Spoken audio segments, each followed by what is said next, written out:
នៅថ្ងៃអង្គារបាទទី10ខែមិថុនាឆ្នាំ2025នេះបាទខ្ញុំក៏លើកយកបាទការនិយាយហ្នឹងគឺ3បាទដែលទី1ហ្នឹងគឺខ្ញុំនិយាយពីសុទ្ធិលឹមថងគុលបាទគឺជាមេចលនាអាវលឿងបាទដែលជាចលនានៃពួកនិយមថៃបាទអញ្ចឹងអ្នកនយោបាយបាទក៏ដូចជាអ្នកវិភាគបាទប្រកាសជាស្គាល់ច្បាស់ថាអឺ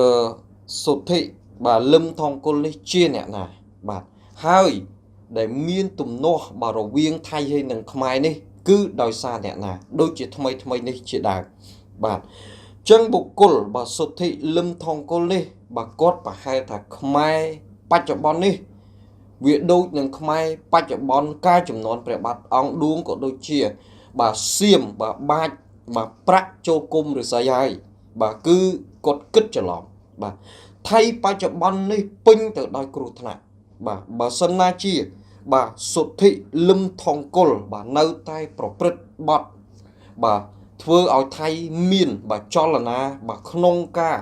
បាទដណ្ដើមទឹកដីពីកម្ពុជានេះបាទពួកដីនេះជាដីកម្ពុជាបាទខ្ញុំតែងតែនិយាយដែរហើយប្រវត្តិសាស្ត្រវាមានរួចទៅហើយបាទដូចជាតំបន់មុំ3បាទប្រាសាទតាមាន់ធំប្រាសាទតាមាន់តូចប្រាសាទតាកបីបាទគឺជាដីរបស់ខ្មែរអញ្ចឹងសុទ្ធិលឹមថងគុលគួរតែពិចារណាឡើងវិញថាតើការទៀមទារបស់សុទ្ធិលឹមថងគុលហើយនឹងការបំផុសមកជាតិនិយមរបស់ថៃនេះថាវាធ្វើឲ្យគ្រោះថ្នាក់អ្វីទៅដល់ប្រទេសថៃបាទពួកកម្ពុជាអត់ស្លាប់ទេបាទកម្ពុជាអត់ស្លាប់ទេអ្នកដែលរងគ្រោះបាទគឺជាថៃហើយនឹងប្រជាជនថៃទៅវិញបាទបងប្អូនត្រូវចាំណាគ្រាន់តែស្ថិតិបាទពាណិជ្ជកម្មខ្ញុំលើកតែផ្នែកពាណិជ្ជកម្មមួយឡើងដើម្បីឲ្យសុទ្ធិលឹមថងគុលពិចារណាឡើងវិញបាទកម្ពុជាទទួលបានសេដ្ឋកិច្ចពីថៃតិចណាស់បាទនេះតួលេខពាណិជ្ជកម្មឆ្នាំ2024នេះកម្ពុជានាំទៅថៃតែជាង1.1 ពាន់លានដុល្លារទេតែថៃនាំចូលកម្ពុជាវិញវាជាង5.2 ពាន់លានដុល្លារបាទគឺវាច្រើនហ្នឹងហើយបើយើងគិតពីថៃនាំចូលមកកម្ពុជានេះវាលើសចំនួន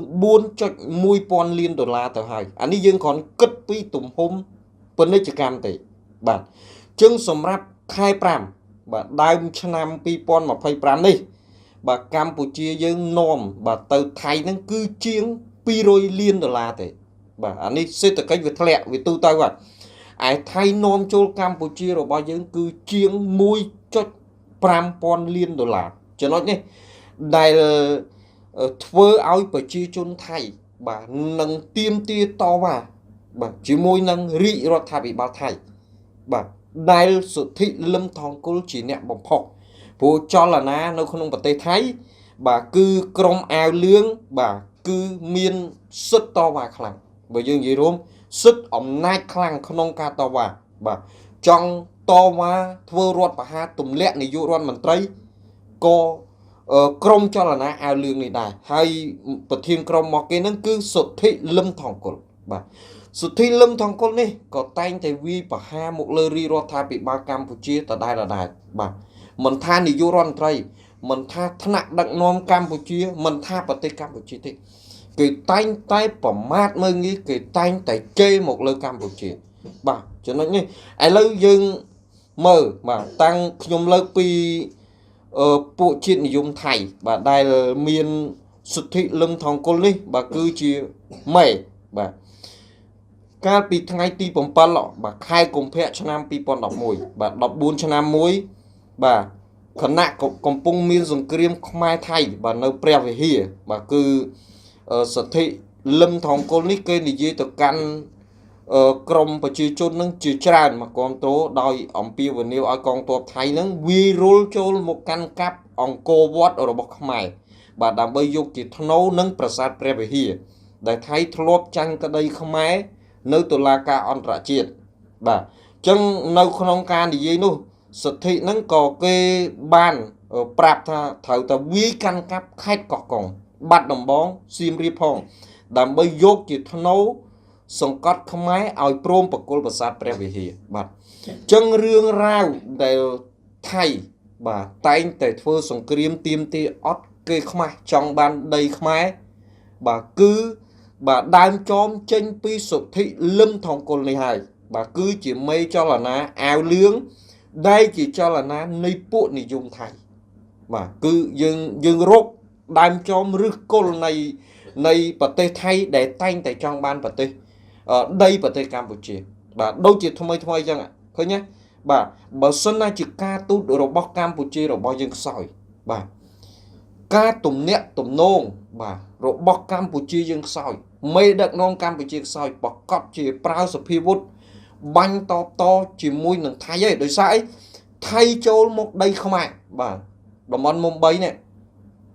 គឺជាប៉ុស្តិ៍យោធារបស់ខ្មែរហើយបាញ់ទាហានម្នាក់របស់ខ្មែរស្លាប់ទៀតណាបើសិនណាជាខ្មែរបាទយើងមិនគិតពីការទូតខ្លាំងបាទយើងនឹងបាញ់តប្រើយោធាយ៉ាងពេញលំហឹងហើយចំណុចនេះចឹងមិនន័យថាការបំផុសរបស់សុទ្ធិលឹមថងគុលនេះគឺបាត់បង់ផលប្រយោជន៍ថៃធំបាទទី1គឺផ្នែកសេដ្ឋកិច្ចពាណិជ្ជកម្មហើយថៃស្ថិតនៅក្នុងការគ្រោះថ្នាក់បាទមូលហេតុអីខ្ញុំថាថៃស្ថិតនៅក្នុងការគ្រោះថ្នាក់ប្រទេសថៃគឺអត់ត្រូវជាមួយនឹងប្រទេសជិតខាងទាំងអស់បាទសូម្បីតែមីយ៉ាន់ម៉ាកាលពីថ្ងៃទី2ខែមិថុនានេះបាទក៏បានបាញ់គ្នាជាមួយនឹងថៃដែរបាទដែលបងប្អូនយើងមួយចំនួនគាត់ស្គាល់ភូមាបាទតែខ្ញុំហៅមីយ៉ាន់ម៉ាបាទឡាវក៏ថៃមិនត្រូវជាមួយនឹងឡាវដែរម៉ាឡេស៊ីកម្ពុជាចឹងបើសិនណាជាថៃហ៊ានលោតជាមួយនឹងកម្ពុជាបាទប្រទេសទាំងប្រមាណនឹងរួមគ្នាថៃប្រកាសជាខ្ទេចបាទចំណុចនេះដែលយើងមើលឃើញថាថៃស្ថិតនៅក្នុងការគ្រោះថ្នាក់បំផុតបាទយើងឃើញថ្មីបាទថៃជាអ្នកបង្កចំនួនមុនបាទកម្ពុជារក្សាការទូតបានល្អបាទកម្ពុជាបាទគោរពតាមច្បាប់បាទគេហៅថាច្បាប់យន្តការបាទគណៈកម្មការព្រំដែនចម្រុះ JBC និងគណៈកម្មការព្រំដែនទូទៅ CBC បាទតែថៃអត់គោរពទេបាទពេលដែលថៃវាយខ្មែរហៅថៃចរចាថៃអត់មកចរចាទេបាទថៃអត់ចរចាពេលដែលខ្មែររឹបបន្តឹងបាទយកពីច្បាប់គណៈកម្មការព្រំដែនចម្រុះនិងគណៈកម្មការព្រំដែនទូទៅក៏ដូចជាតុលាការយុត្តិធម៌អន្តរជាតិគឺថៃរត់មកសុំខ្មែរចរចាបាទវាទៅជារឿងផ្សេងវិញបាទឥឡូវដូចជាថ្មីនេះបិទច្រកព្រំដែនពេលដែលថៃបាទបង្កចំនួនជាមួយនឹងកម្ពុជាថៃចាប់ផ្ដើមភ័យខ្លួនបាទពេលដែលថៃភ័យខ្លួនបាទថៃចាប់ផ្ដើមបិទច្រកពួកបិទច្រកខ្លាចបាទកម្ពុជាបាទបង្កប់បាទចូលនៅក្នុងដីថៃអានឹងយើងនិយាយងាយយល់អានេះថៃព្រួយបារម្ភណាបាទខ្លាចទៅហ៊ានកម្ពុជាឬមួយក៏បន្លំបាទចូលទៅក្នុងដីថៃនោះវាអាចនឹងផ្ទុះរត់បហាឡើងនៅក្នុងប្រទេសថៃចឹងថៃត្រូវតែបិទច្រកភ្លាមបាទបិទច្រកចឹងពេលដែលបិទច្រកហើយបើក៏មានការចរចារវាងស្ថានទូតនិងស្ថានទូតព្រោះនៅថៃវាមានស្ថានទូតខ្មែរយើងប្រចាំនៅថៃបាទមានការចរចាគ្នាអីហើយក៏ព្រមបើកច្រកនឹងវិញតែវាមានម៉ោងកំណត់បាទម៉ោងកំណត់ចឹងកម្ពុជាចាប់ផ្ដើមបិទច្រកវិញបាទថៃក៏ចរចាឲ្យបើកច្រកវិញតែសុំឲ្យបើកម៉ោងដូចថៃវាទៅជាម៉ោងដូចថៃចឹងកម្ពុជាយើងអត់ព្រមទេចឹងមកយើងមើលចំណុចឃើញថាថៃតែងតែបង្កទំនាស់ខុសទំនងដែលខុសទៅនឹងច្បាប់បាទទ្វេភាគីបាទដោយចរន្តយន្តការគណៈកម្មការព្រំដែនចម្រុះនិងគណៈកម្មការព្រំដែនទូទៅបាទហើយនឹងច្បាប់បាទតុលាការបាទយុត្តិធម៌អន្តរជាតិអាចចំណុចនេះហើយបើសិនណាជាបុគ្គលសុទ្ធិលឹមថងគុលបាទគឺជាមេចលនាអាវលឿងដែលជាចលនានៃពួកនិយមថៃបើនៅតែជ្រុលនិយមបំផុសបាទឲ្យប្រជាជនថៃបាទទ័ពថៃបាទនៅតែទាមទារខុសទំនងយកដីខ្មែរទៀតថៃនឹងគ្រោះថ្នាក់ធំបាទទី1ថៃបាត់បង់សេដ្ឋកិច្ចដែលខ្ញុំលើកឡើងអំបញ្ញវិញ បាទគ្រាន់តែថៃទទួលសេដ្ឋកិច្ចពីកម្ពុជាយើងហ្មងបាទក្នុង2024បាទ5.2 ពាន់លានដុល្លារចឹងកម្ពុជារបស់យើងនាំចូលទៅថៃបានតែ1.1 ពាន់លានដុល្លារទេបាទចឹងវានៅដំណាក់កាលដើមឆ្នាំ2025នេះសេដ្ឋកិច្ចវាធ្លាក់បាទថៃនាំចូលកម្ពុជាយើង1.5 ពាន់លានចឹងកម្ពុជារបស់យើងនាំចេញទៅថៃបានតែជាង200លានដុល្លារទេចឹងវាខុសគ្នាឆ្ងាយណាស់ថៃនឹងបាត់សេដ្ឋកិច្ចបាទហើយថៃនឹងចលាចលមានរដ្ឋប្រហារនៅក្នុងប្រទេសថៃបើសិនណាជារាជរដ្ឋាភិបាលថៃមិនបានគិតពិចារណាហើយតាមការញុះញង់របស់លោកសុទ្ធិលឹមថងគុលបាទដែលគឺជាមេចលនាអាវលៀងដែលជាចលនានៃពួកនិយមថៃព្រោះរឿងបង្កហេតុតាំងពីខេត្តព្រះវិហារមកបាទក៏ដោយសារបាទបុគ្គលសុទ្ធិលឹមថងគុលនេះដែរដែលបំផុសបាទជាតិនិយមនៅក្នុងប្រទេសថៃឲ្យថៃចលាចលឲ្យថៃវឹកវរចឹងខ្ញុំថានិយាយថាថៃកំពុងតែគ្រោះថ្នាក់បាទបើសិនណាជាប្រជាជនថៃនៅតែតាមសុទ្ធិលឹមថងគុលបាទដែលជាមេចលនាអាវលឿងព្រោះនៅថៃមេចលនាអាវលឿងមានសិទ្ធិអំណាចខ្លាំងនៅក្នុងប្រទេសថៃបាទដែលចង់ធ្វើរដ្ឋប្រហារទម្លាក់នាយករដ្ឋមន្ត្រីគឺធ្វើរដ្ឋប្រហារទម្លាក់បានបាទគឺមេចលនាសុទ្ធិលឹមថងគុលនេះហើយបាទតែខ្ញុំសូមបញ្ជាក់ឲ្យច្បាស់ថាថៃកំពុងតែស្ថិតនៅក្នុងការគ្រោះថ្នាក់បាទបើថៃមិនប្រុងប្រយ័ត្នព្រោះប្រទេសជុំវិញនេះបាទគេមិនសប្បាយចិត្តមួយថៃទេហើយថៃក៏មិនត្រូវមួយគេដែរឥឡូវយើងដូចតែខ្ញុំលើកឡើងមិញបាទមីយ៉ាន់ម៉ាមួយបាទថ្ងៃទី2ខែមិថុនានេះក៏ថៃវាយជាមួយនឹងមីយ៉ាន់ម៉ាដែរហើយកំពុងតែមានចំនួនជាមួយនឹងខ្មែរយើងដែរបាទជុំវិញតំបន់មុំបីប្រាសាទតាមន់ធំប្រាសាទតាមន់តូចនិងប្រាសាទតាកបីបាទម៉ាឡេស៊ីក៏អត់ត្រូវជាមួយនឹងថៃដែរ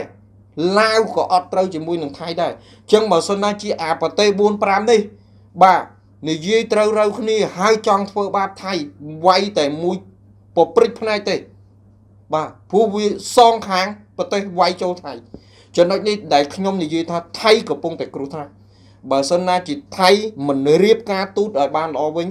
ថៃនៅតែតាមការញុះញង់របស់បាទក្រុមចលនាអាវលឿងដែលមានសុទ្ធិលឹមថងគុលចឹងខ្ញុំក៏សូមផ្ដាំទៅបុគ្គលសុទ្ធិលឹមថងគុលបាទពិចារណាឡើងវិញហើយលោកឯងឈប់ជេររាជរដ្ឋាភិបាលរបស់ខ្ញុំលោកឯងឈប់ជេរនាយករដ្ឋមន្ត្រីរបស់ខ្ញុំលោកឯងឈប់ជេរមកប្រទេសជាតិរបស់ខ្ញុំបាទចំណុចនេះបាទចឹងខ្ញុំបញ្ចប់បាទចំណុចទី1យើងនិយាយថាព័ត៌មានទី1បាទដែលខ្ញុំបង្ហាញឲ្យឃើញបាទពីទិដ្ឋិនិយមក៏ដូចជាគំនិតអាក្រក់បាទរបស់សុទ្ធិលឹមថងគុលដែលជាមេចលនាអាវលឿងបាទអញ្ចឹងចំណុចទី2កំពុងតែផ្ទុះបាទរសើបដែលមានក្រុមបំផុសមួយចំនួនបាទគេថាកម្ពុជារបស់យើងនឹងបានដកទ័ពចេញពីព្រំដែនដែលមានទំនាស់បាទរវាងកម្ពុជាថៃហើយបាទអញ្ចឹងព្រំដែនដែលមានទំនាស់ថ្មីនេះគឺមានតំបន់មុំបីបាទប្រាសាទតាមន់ធំប្រាសាទតាមន់តូចនិងប្រាសាទតាកបីជាងខ្ញុំសូមបញ្ជាក់ថាគឺកម្ពុជាមិនបានដកកងទ័ពចេញពីព្រំដែនដែលមានទំនាស់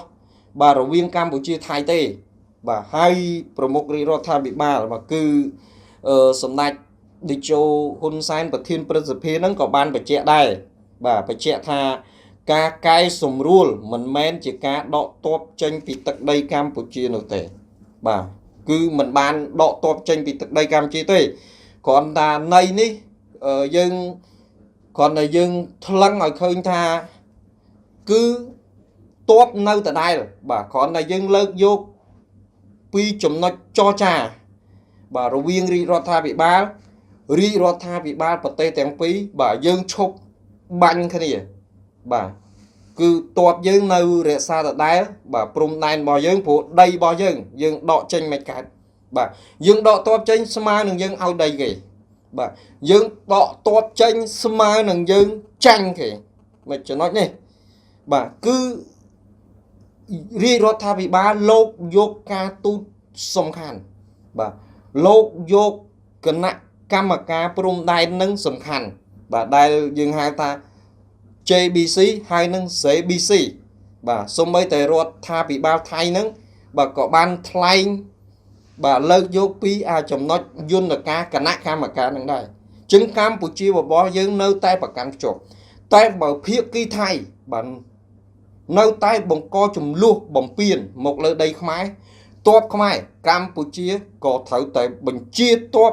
កងទ័ពបាញ់វាយដូចគ្នាគឺអត់មានការដកថយទេព្រោះកម្ពុជាថ្មីនេះបាទគឺកម្ពុជាមិនខ្សោយទេ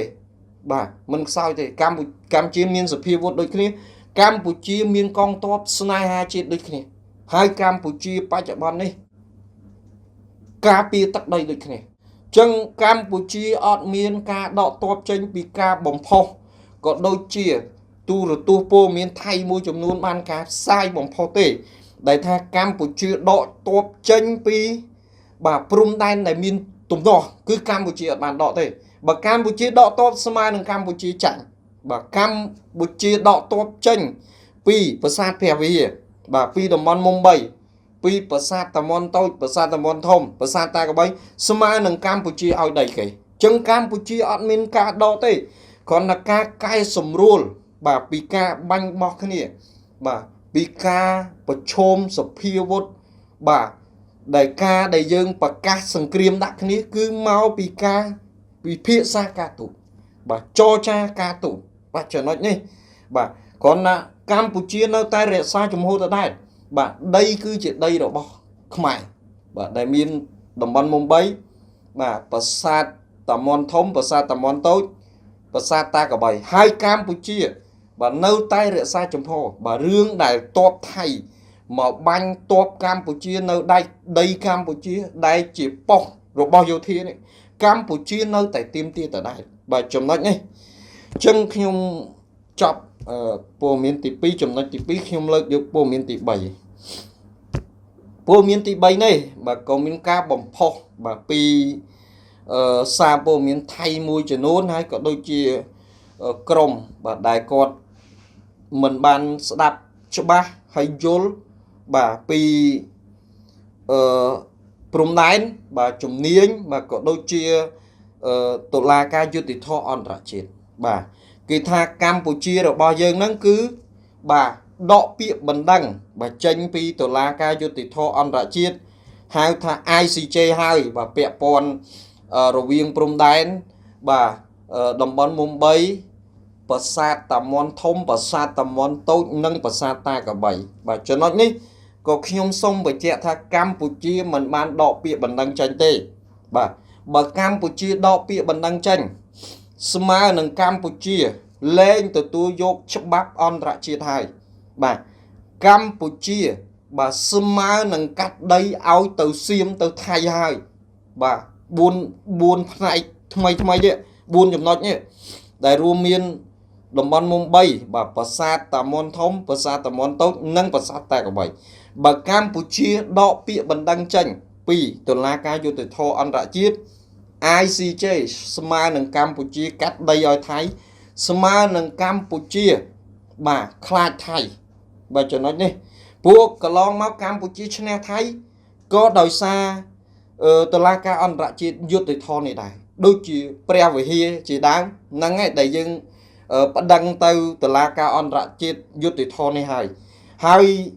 កម្ពុជារក្សាជំហរដដែលបាទត្រូវនៅតែដាក់ពាក្យបណ្ដឹងនេះបាទនៅតុលាការយុត្តិធម៌អន្តរជាតិព្រោះតុលាការអន្តរជាតិគឺជាតុលាការមួយដែលយុត្តិធម៌បាទគឺជាតុលាការមួយដែលរកភាពយុត្តិធម៌ឲ្យកម្ពុជាបានកន្លងមកសៀមថៃចាញ់កម្ពុជាដោយសារតុលាការយុត្តិធម៌អន្តរជាតិនេះហើយអញ្ចឹង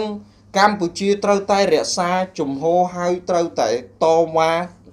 នៅតែដាក់ពាក្យបណ្ដឹងដដែលនៅតុលាការអន្តរជាតិនេះហើយសម្ដេចតេជោប្រធានព្រឹទ្ធសភាហ្នឹងក៏បានបញ្ជាក់ដែរបាទក្នុង comment របស់គាត់ឆ្លើយតបជាមួយនឹងបងប្អូនរបស់យើងចូល comment បាទដែលគាត់ដាក់ភ្ជាប់ថាការដកទ័ពចេញពីទឹកដីកម្ពុជានោះបញ្ជាក់ថាការកែសម្រួលមិនមែនជាការដកទ័ពចេញពីទឹកដីកម្ពុជានោះទេ ហើយការប្តឹងទៅ ICJ គឺនៅតែប្តឹងដដែលបាទជាងការបញ្ជាក់នេះគឺនៅក្នុងការឆ្លើយតបនឹង comment របស់បងប្អូនរបស់យើងដែលគាត់ comment ចូល page របស់សម្ដេចបាទចំណុចនេះចឹងដូចតែខ្ញុំលើកឡើងចឹងបើកម្ពុជាបាទដកពាក្យបណ្ដឹងចេញពីតុលាការយុត្តិធម៌អន្តរជាតិស្មើនឹងកម្ពុជាកាត់ដីឲ្យថៃថ្មីនេះស្មើនឹងកម្ពុជាខ្លាចថៃហើយសួរថាបងប្អូនប្រជាជន17លាននាក់មានមន្ត្រីរាជការបាទបណ្ដាអង្គការផ្សេងគេបន្តអ្នកណាគឺគេបន្តនាយករដ្ឋមន្ត្រីហ៊ុនម៉ាណែតហើយបាទពួកថ្មីនេះបើសិនណាជាកម្ពុជាដកពាក្យបណ្ដឹងចេញពីតុលាការយុត្តិធម៌អន្តរជាតិខ្ញុំជឿថាប្រជាជន17លាននាក់មានទាហានមានប៉ូលីសគ្រូបរិញ្ញាលក្ខនឹងលក្ខគឺគេនឹងបន្តនាយករដ្ឋមន្ត្រីហ៊ុនម៉ាណែតហើយថានាយករដ្ឋមន្ត្រីហ៊ុនម៉ាណែតឡើងមកគឺកាត់ដីឲ្យថៃការពារឲ្យថៃចឹងខ្ញុំនៅតែរក្សាជំហរហើយការបញ្ជាក់ពីសម្ដេចតេជោប្រធានព្រឹទ្ធសភានេះក៏បានលើកឡើងដែរថាគឺមិនដកពាក្យបណ្ដឹងចេញពីតុលាការយុត្តិធម៌អន្តរជាតិទេហើយកម្ពុជាយើងរក្សាដីបានជាមួយនឹងសៀមនេះបាទដូចជាព្រះវិហារនេះក៏តុលាការយុត្តិធម៌អន្តរជាតិជាអ្នករកយុត្តិធម៌ឲ្យកម្ពុជាដែរចឹងកម្ពុជាមានប្រៀបទៅលើប្រព័ន្ធច្បាប់ទាំងអស់បាទមិនថាគណៈកម្មការ JBC បាទគណៈកម្មការ CBC បាទឬក៏តុលាការយុត្តិធម៌អន្តរជាតិ ICJ ទេកម្ពុជាមានប្រៀបឈ្នះទាំងអស់ទៅលើផ្នែកប្រព័ន្ធច្បាប់ចឹងកម្ពុជាគឺរក្សាជំហរទាំងអស់មិនដកពាក្យបណ្ដឹងចេញពីតុលាការយុត្តិធម៌អន្តរជាតិទេបាទចឹងខ្ញុំបញ្ចប់បាទតែប៉ុណ្ណឹងបាទព័ត៌មានទាំង3នេះបាទសូមអរគុណ